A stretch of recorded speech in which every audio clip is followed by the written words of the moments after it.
Are men attracted to their mothers, or specifically women who remind them of their mothers? Now, obviously, men are not a monolith. There's not like one kind of man out there in the world. There are as many kinds of men as there are in the world. But is there a kernel of truth to the relationship that you have with your mother is going to dictate in some way what you are attracted to and what you are looking for in women? And I think that there is a little bit of truth to that, and let's unpack it together. On one hand, if your mother had traits that you find to be the kinds of qualities that make an attractive partner, that's awesome. She was able to model those things for you and give you an idea and a template for what those traits look like inside of a relationship, maybe if she was with your father or with other men or other women in healthy relationships in front of you. If your mom had characteristics that maybe you do not want to replicate in a partner, maybe she was kind of cold or avoidant, then you might also know that those are characteristics that you do not want to have in a female partner. But either way,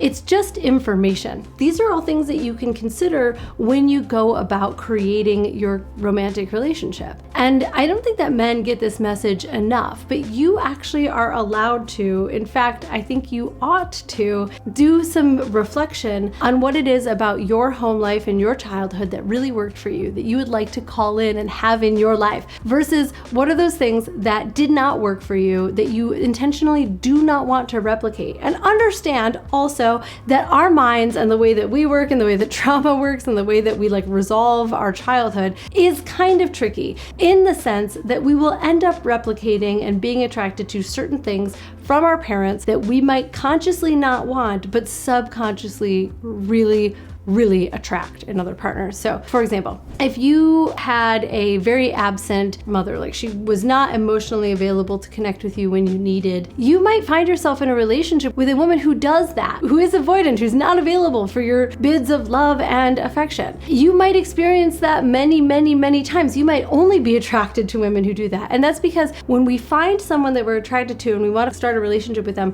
we're often asking ourselves if they are going to hurt us in the way that we want to be hurt, in the way that we associate with love. And if your mom was avoidant, you might associate avoidant partners with loving you the way that you experienced love growing up. Because despite our parents doing the best they could with what they had, they imprinted on us that their way of doing things was the way that love exists. And it is not until, and this is the most important part, you get to the healing inside of yourself that no longer recognizes that pattern and the way that you feel about it as love. So you have an avoidant partner, she triggers an anxious attachment response in you. You might go to try to solidify the relationship. You might feel preoccupied or worried about her in the relationship all the time. You might work extra hard to put bids of attention and affection. You might take care of every single one of her needs or become a people pleaser in an attempt to keep that relationship as she pulls away. At one point, hopefully you go, this isn't working for me anymore. I want to be with someone who can meet me and reciprocate love and create a secure attachment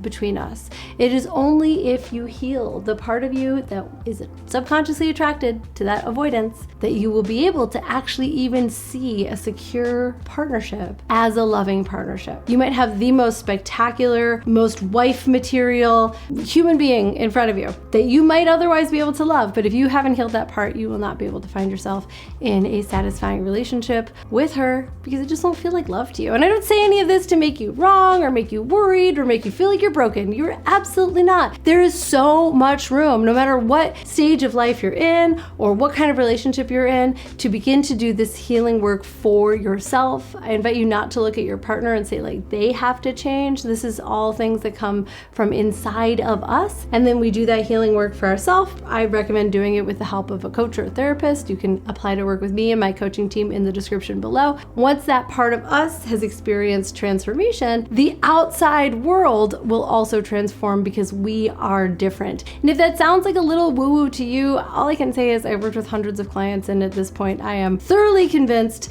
that all of the great transformation in the world happens inside of us, and then the outside comes into line to match it. So those are my 2 cents. Are men attracted to their mothers? Yeah, sure, probably. Is it worth knowing for yourself what you are attracted to in female people and the ways that your mother imprinted, or your relationship with your mom imprinted and affected the way that you relate to women, especially romantic partners, yes, that is absolutely worth knowing. I hope that this video will cause you to reflect on that for a moment. I'm Caitlin B. Thank you so much for joining me, and I'll see you here later.